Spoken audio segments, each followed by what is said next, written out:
The very first step in any research process is narrowing your focus and then developing a position that you want to move toward solving, resolving, developing in some sort of way.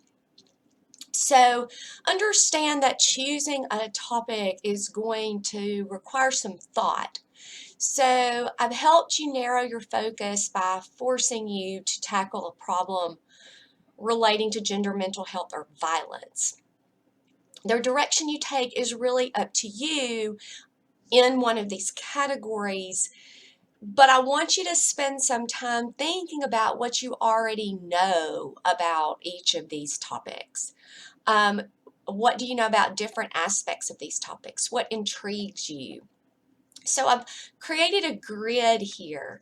And so under gender or gender roles, what problems do you see in our culture today with gender or gender roles? What mental health problems do you see? And when I say these, I'm saying specific things like depression among teens, post-traumatic stress disorder, um, anxiety, pandemic anxiety, right? Anything that is very specific. Violence, it could be domestic violence, it could be police brutality, school shootings, anything like that. Those are specific things. Gender and gender roles, equal work for equal pay, LGBTQ questions, anything like that are specific problems. So I want you to list all the problems that you can think of that might fall under, and you're probably going to have to use your own paper, okay? This is just a little small grid.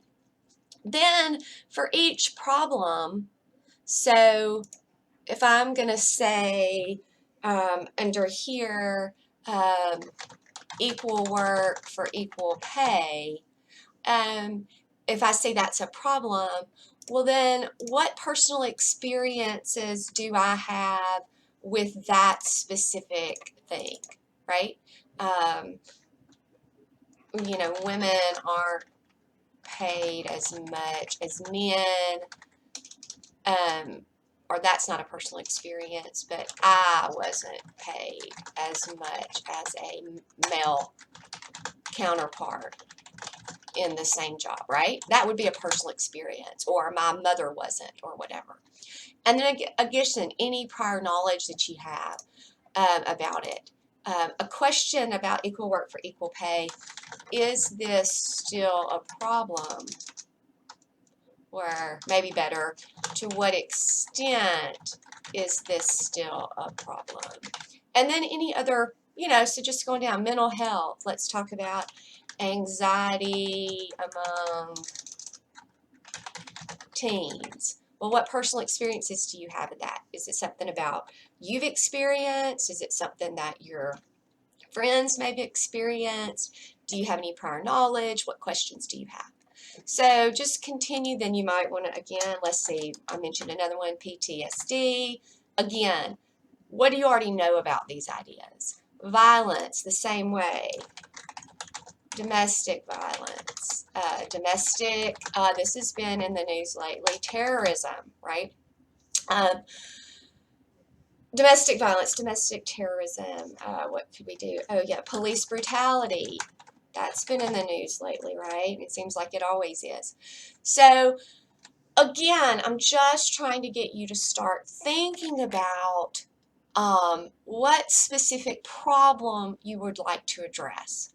Now, after you go through this chart, what the problem that you choose most likely will be, well, it could be what you know or already know a lot about, although that's definitely not a requirement.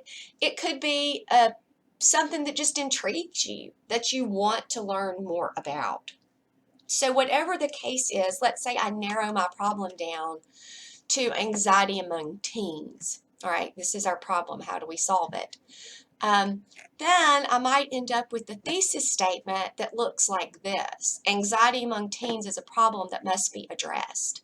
Understand that your thesis statement for this paper is going to look pretty much like this example here, where you're going to have your specific problem, anxiety among teens, and then you're going to let the reader know that it's going to be solved or it's going to be addressed in your paper. So in this particular case, what I'm looking for here in this first piece is to know specifically which problem you want to address. And then once you do that and submit that to me for approval, then we'll move on to the next step in the research process.